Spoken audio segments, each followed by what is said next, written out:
रहे न्यूज 18। मैं हूं आपके साथ मेनका चौधरी। शाम के 7 बजे हैं और खबर दमदार में सबसे पहले खबर उन्नाव से, जहां पर हाईवे पर चलती कार में आग लग गई है। शॉर्ट सर्किट की वजह से आग लगी है। जाइलो कार, आशंका यही जताई जा रही है कि शॉर्ट सर्किट की वजह से ये आग लगी।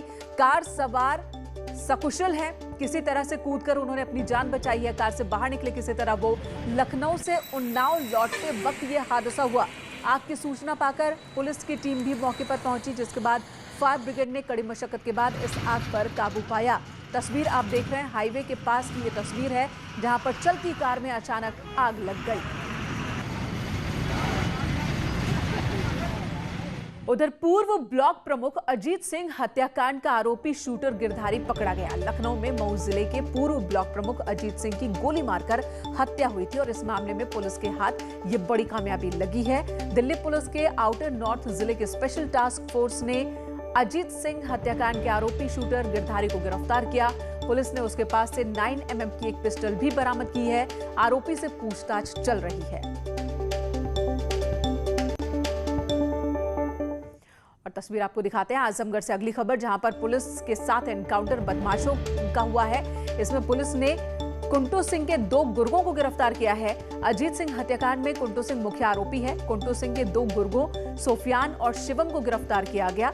चेकिंग कर रही थी पुलिस की टीम और तभी फायरिंग करके ये दोनों वहां से भागने की कोशिश कर रहे थे। बदमाशों के पास से तमंचा और कारतूस बरामद किया गया है।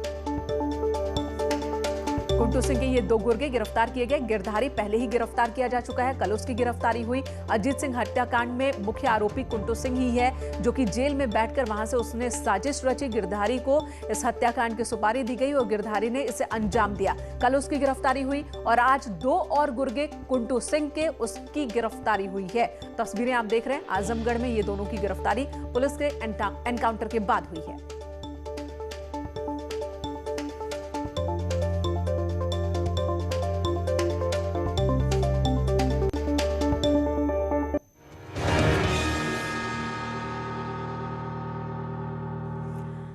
केंद्र सरकार के जरिए लाए गए तीनों कृषि कानूनों के अमल पर सुप्रीम कोर्ट ने रोक लगा दी है। चीफ जस्टिस की अगुवाई वाली बेंच ने इस मामले की सुनवाई करते हुए कानूनों पर रोक लगाई। साथ ही एक कमेटी का गठन किया गया है, जो कि सरकार और किसानों के बीच कानूनों पर जारी विवाद को समझेगी और सर्वोच्च अदालत को रिपोर्ट सौंपेगी।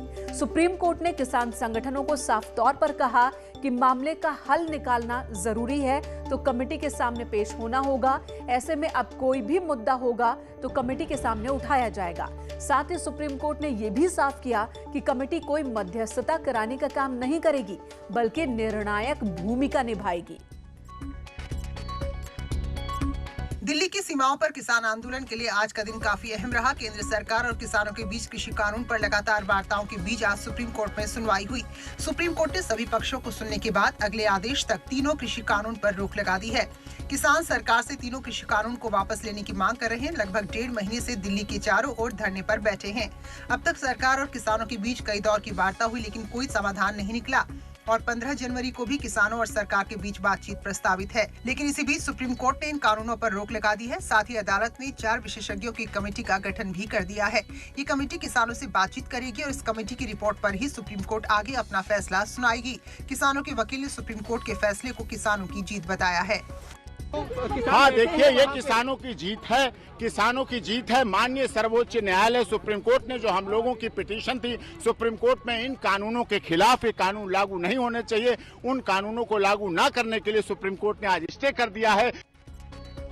तो वकील कह रहे हैं किसानों की जीत है। किसान कह रहे हैं कि सुप्रीम कोर्ट का फैसला उन्हें मंजूर है, लेकिन ये भी कह रहे हैं कि वो बॉर्डर से नहीं हटेंगे, सीमा से नहीं हटेंगे। तो सुप्रीम कोर्ट के फैसले पर, आज के फैसले पर किसान नेताओं का क्या कहना है, सुनिए जरा। देखो, बिल वापसी नहीं, घर वापसी नहीं, ट्रिपल कैप पे बंदूक का पहरा है। हाँ, आंदोलन हमारा जारी रहेगा, आंदोलन हमारा खत्म नहीं है, हम आंदोलन अपना करते रहेंगे। इसका कोई फायदा नहीं है, क्योंकि जो स्टे लगाई है वो एक और तरीका है सरकार का कि ये अपना आंदोलन बंद हो जाए। ये काम ही सुप्रीम कोर्ट का नहीं है, ये तो सरकार का काम था, संसद का काम था। संसद में ये वापस लेगा, क्योंकि ये रूल बनाया गया है। उन्होंने स्टे किया है कि मौका दे किसान यूनियन को, देखो लोग सड़कों पे आए हुए हैं, उनकी तरफ देखो, थोड़ा ध्यान दो, ध्यान ही नहीं दे रही सरकार, तो इसका कोई फायदा नहीं है। स्टे वो सिर्फ एक लॉलीपॉप है कि हाँ ये चुप हो जाएं और ये अपने अपने घरों को चले जाएं, ऐसा नहीं होगा। वापस है तो वापस ही लेने पड़ेंगे। उससे कम पे नहीं मानोगे? नहीं जी, ठीक है, आंदोलन ऐसे ही चलता रहेगा? चलता रहेगा। शांतमयी बैठे हैं, सब लोग अपना काम कर रहे हैं। दिल्ली अपना काम कर रही है, सरकार अपना काम कर रही है, लेकिन जो मेन मुद्दा है वो वापस का ही है कि वापस लेने ही पड़ेंगे। हमारे बच्चों की जिंदगी का, पूरे हमारे देश की जिंदगी का सवाल है। और सुप्रीम कोर्ट की कमेटी गठित करने के फैसले पर एनसीपी के अध्यक्ष शरद पवार ने भी ट्वीट किया। ट्वीट में उन्होंने लिखा कि ये किसानों के लिए एक बड़ी राहत और मुझे उम्मीद है कि केंद्र सरकार और किसानों के बीच एक ठोस बातचीत शुरू हो जाएगी जो कि पारिवारिक हितों और कल्याण को ध्यान में रखते हुए होगी। भारत के शीर्ष न्यायालय द्वारा 3 कृषि बिलों के अमल पर रोक लगाने और मुद्दों को हल करने के लिए 4 सदस्यीय समिति गठित करने का फैसला स्वागत योग्य है।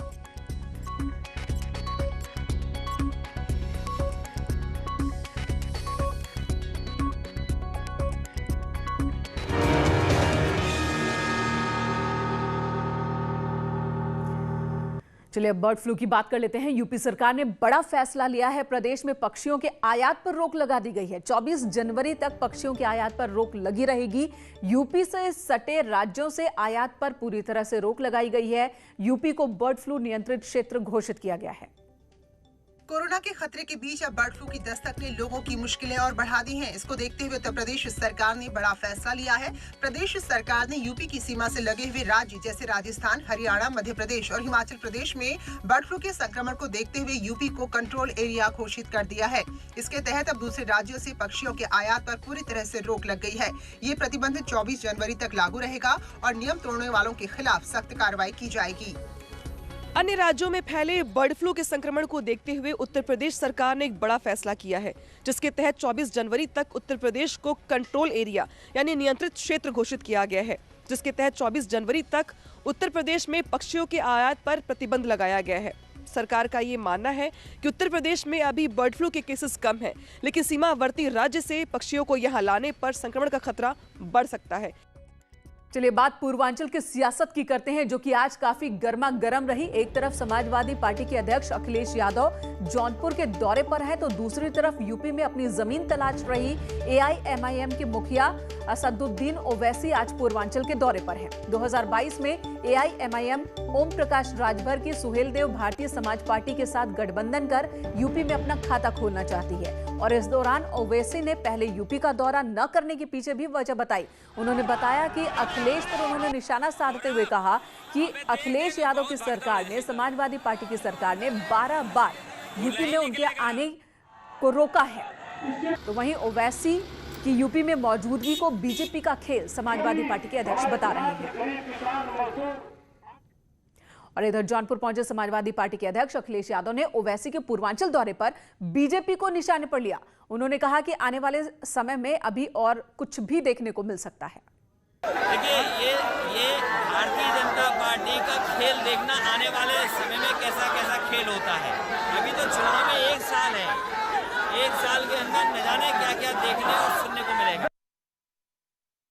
कोशिश करने आए हैं राजभर साहब के साथ, हम काम करेंगे, आगे बढ़ेंगे। चुनाव की तैयारी है, ये आना जरूरी है। देखिए जब समाजवादी पार्टी की सरकार थी उन्होंने 12 मरतबा हमको आने नहीं दिया, 28 मरतबा हमारा परमिशन कैंसिल क्या नहीं दिया, तो हमको मौका मिला, बाहर हैं। तो चुनाव की पूरी तैयारी है, कह रहे हैं ओवैसी। और ओवैसी के पूर्वांचल दौरे को लेकर बीजेपी ने क्या कहा है वो भी हम आपको दिखाते हैं। ये लोकतंत्र है, कोई किसी के साथ भी जाए, लेकिन बस मेरा कहना यह है कि आम आदमी पार्टी की तरह अमर्यादित भाषा का इस्तेमाल नहीं करना चाहिए। आप कहीं पर भी जाएं, कैसे भी जाएं, आप लोकतंत्र में आज़ाद हैं, आपको स्वागत है आपका। ये कंट्रोवर्शियल लोग हैं, निजी स्वार्थ की राजनीति करने वाले लोग हैं, तो ऐसे लोगों को देश की जनता और प्रदेश की जनता खूब अच्छी तरह से अब जान चुकी है। कोई चुनाव के लिए रणनीति बनाए, यह भी लोकतांत्रिक परंपरा की एक रूपरेखा है। और जो जैसे करेगा, जनता के बीच में जाएगा, जनता के लिए यदि उसने कोई काम किया होगा तो जनता उसको पूछेगी।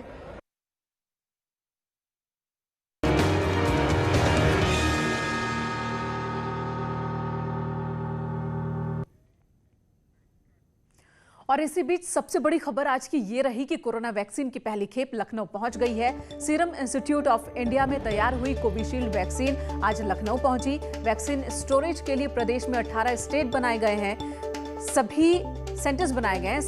अभी इनमें से 9 स्टेट स्टोर पर वैक्सीन जाएगी। लखनऊ, आगरा, बरेली, वाराणसी, गोरखपुर, अयोध्या, झांसी, मेरठ, कानपुर के स्टेट स्टोर पर यह वैक्सीन रखी जाएगी। कोरोना वैक्सीन के स्टोरेज पॉइंट पर हमारी पुलिस व्यवस्था भी काफी खास रखी गई है। वहां पर लाइटिंग की व्यवस्था समेत अग्निशमन के उपकरण भी होंगे। वैक्सीन के वितरण के दौरान गाड़ियों को सुरक्षा देने की पूरी तैयारी है। वैक्सीन लगाने वाले सेंटर पर पुलिस की टीमें मौजूद रहेंगी। 16 जनवरी से यूपी में वैक्सीन लगाने का काम शुरू होने वाला है। वैक्सीन सबसे पहले हेल्थ से जुड़े लोगों, फ्रंटलाइन वर्कर्स और बाद में 50 साल से अधिक उम्र के लोगों को दी जाएगी। जिला स्तर पर और सामुदायिक स्वास्थ्य केंद्र पर कर लिया जाएगा और 852 केंद्रों पर ये हेल्थ वर्कर्स को हम लोग 16 तारीख को सुबह से शुरू करेंगे। अभी फिलहाल इतना हमारे पास ये व्यवस्था है। चलिए यहाँ एक ब्रेक के लिए रुकेंगे, तुरंत लौटेंगे। आप बने रहे हमारे साथ।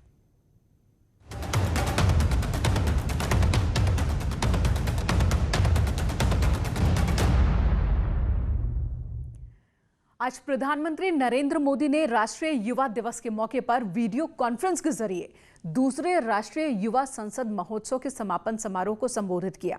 पीएम मोदी ने स्वामी विवेकानंद के विचारों को साझा करने के साथ आत्मनिर्भर भारत में युवाओं की भूमिका का जिक्र किया। इस महोत्सव में 3 राष्ट्रीय विजेताओं ने भी अपने विचार रखे। इस मौके पर लोकसभा अध्यक्ष ओम बिरला, केंद्रीय शिक्षा मंत्री रमेश पोखरियाल निशंक और केंद्रीय युवा मामले और खेल मंत्री किरण रिजिजू भी शामिल रहे। जब तक देश का सामान्य युवा राजनीति में नहीं आएगा, वंशवाद का ये जहर इसी तरह हमारे लोकतंत्र को कमजोर करता रहेगा। इस देश के लोकतंत्र को बचाने के लिए आपका राजनीति में आना जरूरी है। इधर समाजवादी पार्टी प्रवक्ता अनुराग भदौरिया ने भी स्वामी विवेकानंद का जन्मदिन मनाया। अनुराग ने बताया कि अखिलेश यादव ने कहा है कि विवेकानंद की जयंती पूरे प्रदेश में उनके कार्यकर्ता मनाएंगे। लखनऊ में किए गए इस कार्यक्रम में अनुराग भदौरिया ने युवा घेरा बनाया, साथ ही लोगों को शपथ दिलाई कि वो विवेकानंद के बताए रास्तों पर चलेंगे। 2022 में 22 साइकिल की सरकार बनाएंगे। इधर मिर्जापुर में पीएम फसल बीमा योजना ने किसानों के चेहरे पर मुस्कान लाने का काम किया है। साल 2020 में हुई ओलावृष्टि ने जब फसल चौपट कर दी तो पीएम फसल बीमा योजना ने किसानों की आर्थिक मदद की। मिर्जापुर में लगभग 13,000 किसानों ने फसल बीमा का लाभ उठाया है।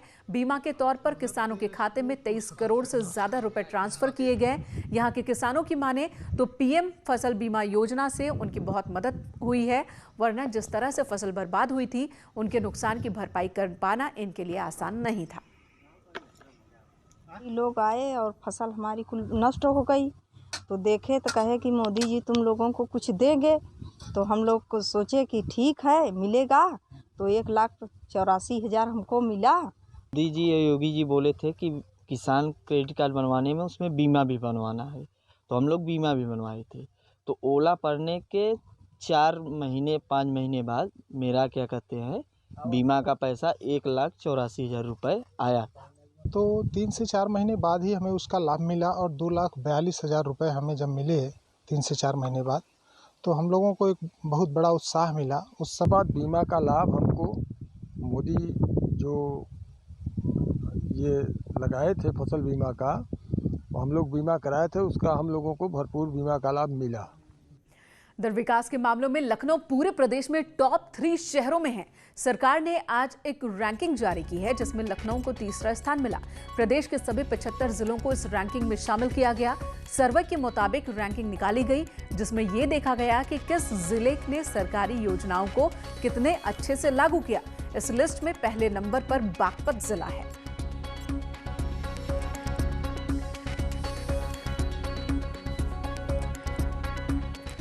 चलिए बात कोविड-19 महामारी की करते हैं। इस महामारी के दौरान एक दूसरे पर निर्भरता की भावना मजबूत हुई है। इसी की बदौलत पूरा देश एकजुट होकर इस आपदा से लड़ रहा है। अब वैक्सीनेशन के ऐलान के बाद जरूरत इस बात की है कि हम सब अपना सबसे बेहतर योगदान दें ताकि हम एक साथ इस वायरस को हराने की तरफ कदम बढ़ा सके। नेटवर्क 18 इस मुहिम में हर कदम आपके साथ है।